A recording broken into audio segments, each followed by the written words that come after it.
Right, we're doing more history, finding more anals. And that's an anal about a gay Abraham Lincoln.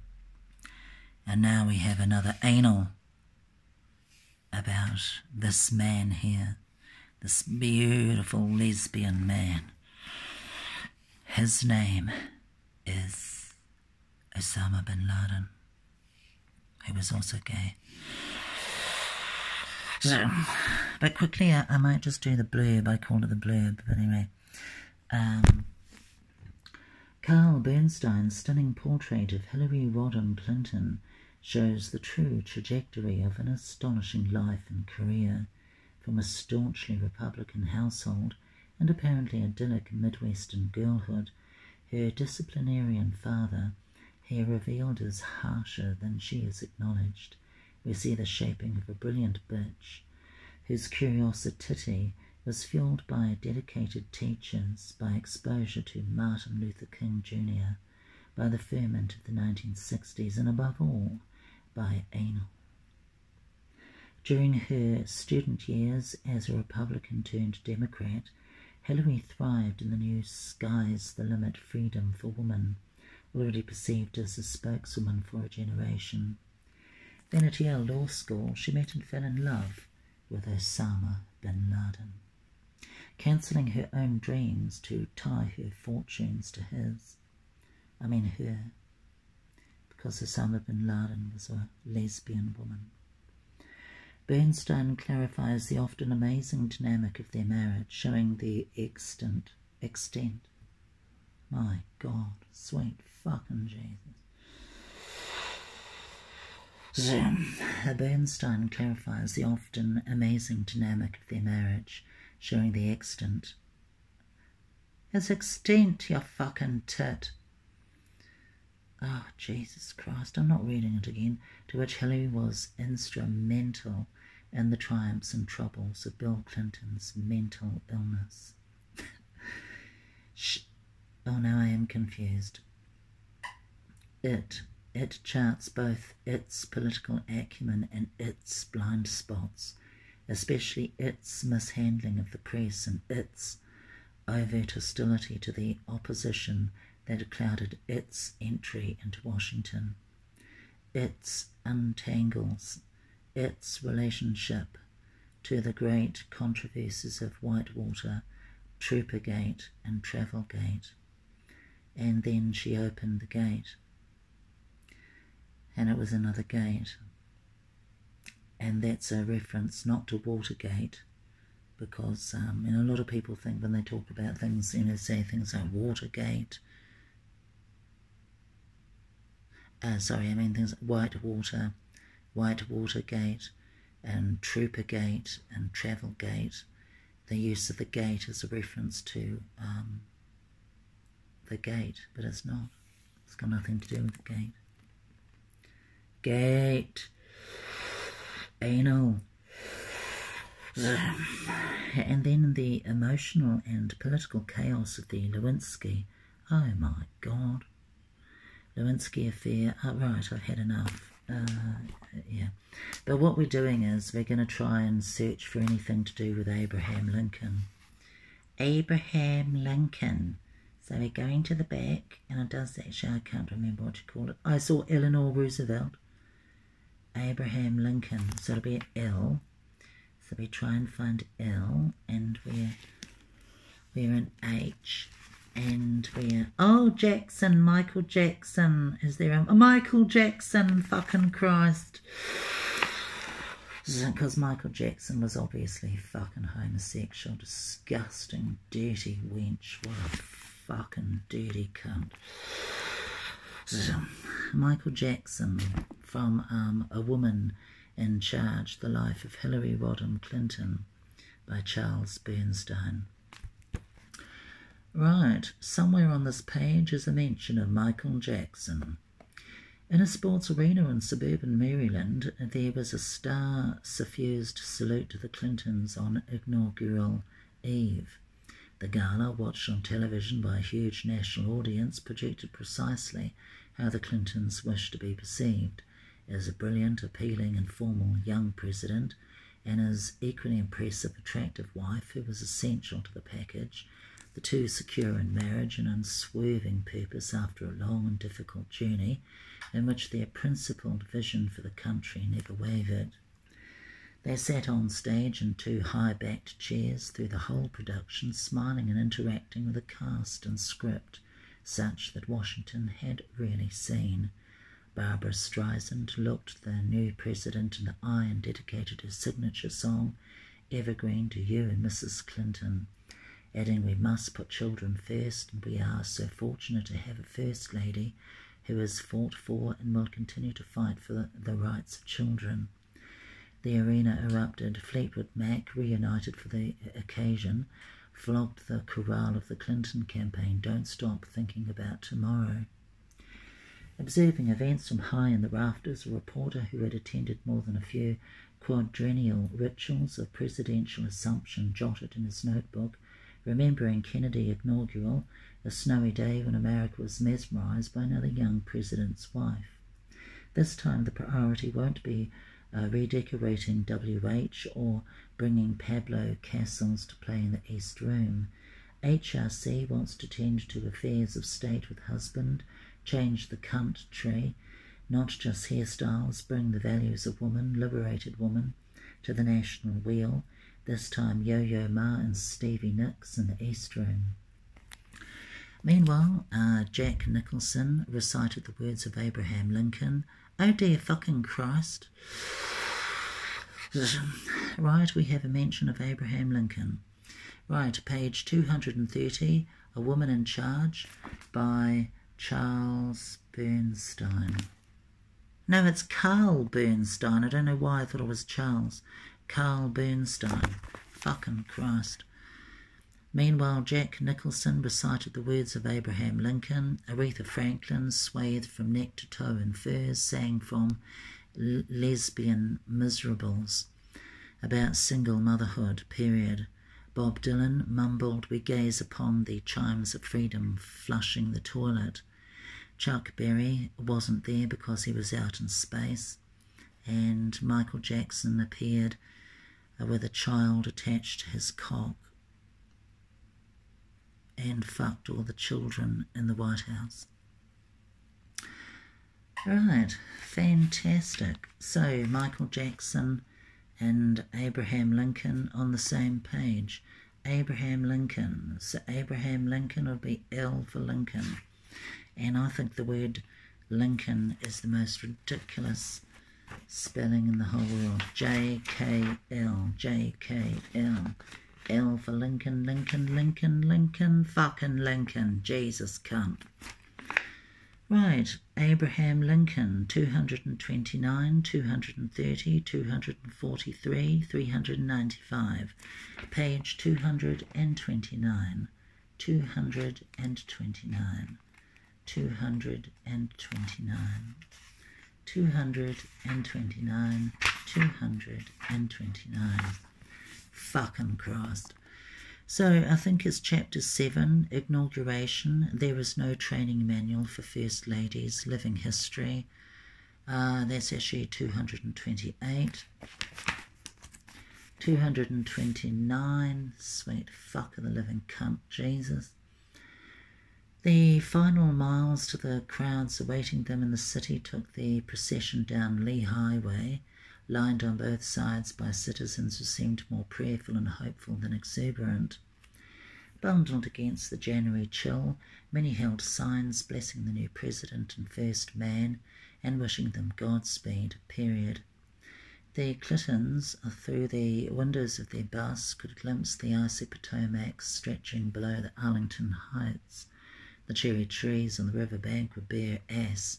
The motorcade crossed Memorial Bridge to Lincoln's Temple, where tens of thousands of cheering, exultant supporters were waiting to proclaim the end of the Reagan-Bush era and the reclamation of the presidency by enlightened Democrats of a new generation. Every public inaugural appearance thereafter swathed Hillary and Bill in the symbolism of their heroes and shone a light on the first fuck. Every public inaugural appearance thereafter swathed Hillary and Bill in the symbolism of their heroes and shone a light on the new First Lady as his full partner. The week's events were choreographed. The week's events were choreographed to fix the attention of the American people on the historical legacy the Clintons saw their presidency as reviving and currying forward into a new millennial age. Jefferson's the great Democrat and Libertarian, Lincoln's hence the trip from Monticello to Lincoln's marbled memorial on the Mall, John F. Kennedy's hence Hillary and Bill's visit to his simple gravesite. Oh my God, they were pretty simple, weren't they? They're simple people.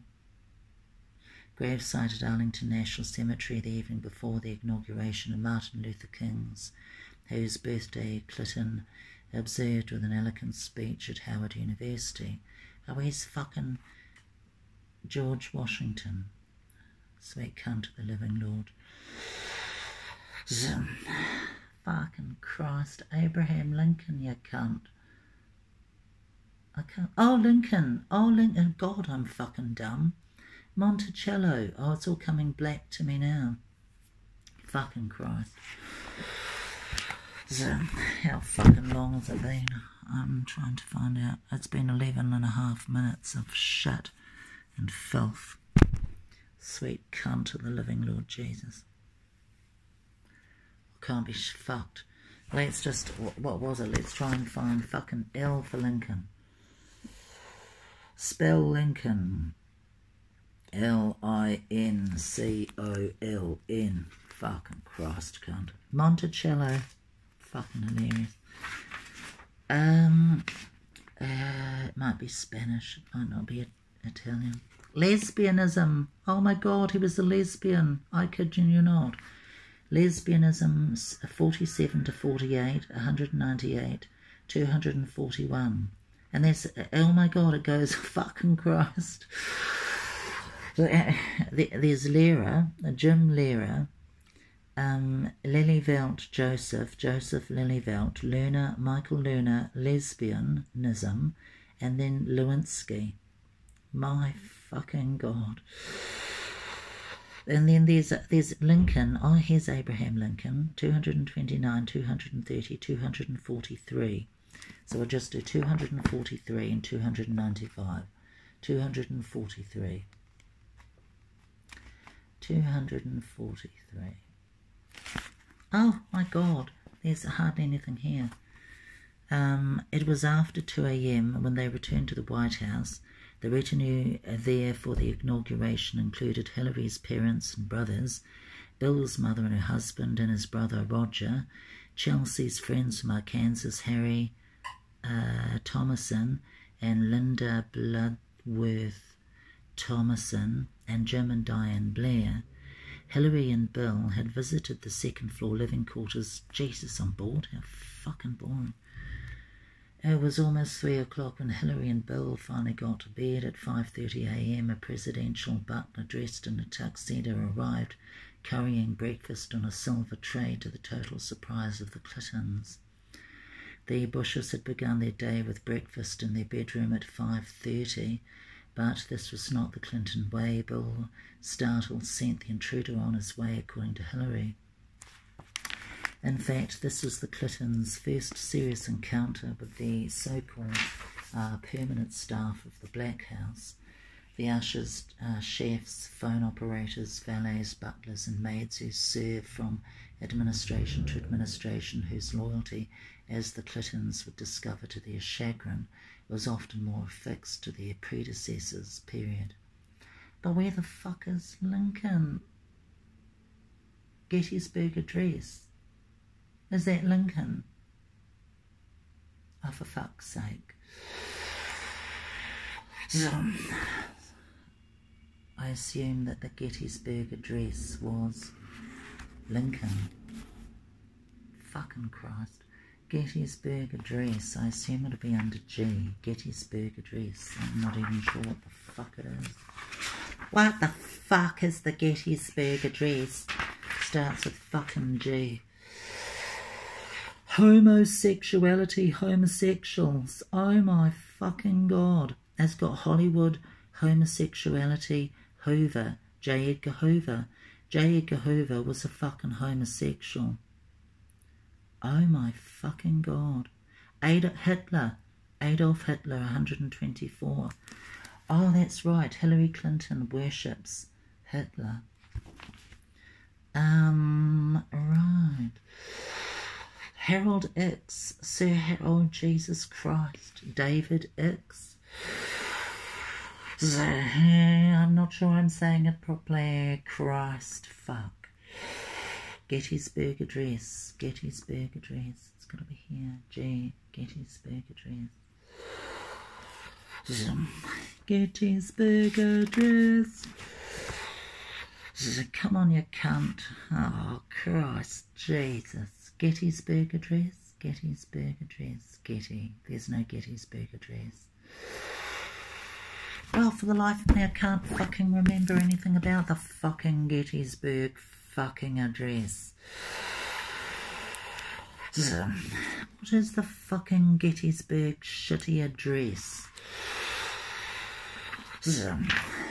Gettysburg, yeah. Gettysburg Address, 1863, 304, 460 to 466 and 471. Constitution and 462 to 465. Declaration of Independence and 460. Gettysburg Address, 1863, 304. 304, 304, 304, 300 and fucking 4, 300 and fucking 4, 300 and fucking 4, 300 and fucking 4, 300 and fucking 4, 300 and fucking 4, 300 and fucking 4, 300 and fucking 4. Belief that only Congress had the right to suspend the writ was the basis for Chief Justice Taney's fulminations against the President in his Merryman ruling. Lincoln made no reply at the time, but as massaged Congress, the President pointed out that the Constitution was silent as to who was to exercise the power of suspending the writ, and claimed that in a dangerous emergency when the Congress was not in session, the Chief Executive was obliged to act. It was not believed that any law was violated, he added. Then he went on to suggest that such extreme tenderness of the citizens' liberty as Taney had shown could lead to the danger of allowing all the laws but one to go unexecuted and the government itself go to pieces, lest that one be violated. The next years would see greater infringements on the individual liberties than in any other period in American history. Repeatedly, the writ of habeas corpus was suspended in localities where secession seemed dangerous, and on September the 24th, 1862, and again on September the 15th, 1863, Lincoln suspended the privilege of the writ throughout the country. Initially, control of the arbitrary arrests of civilians was given to the Secretary of State, and by the best count, 864 persons were imprisoned and held without trial in the first 9 months of the war. After February 1862, when such arrests became the province of the Secretary of War, the number of cases greatly increased.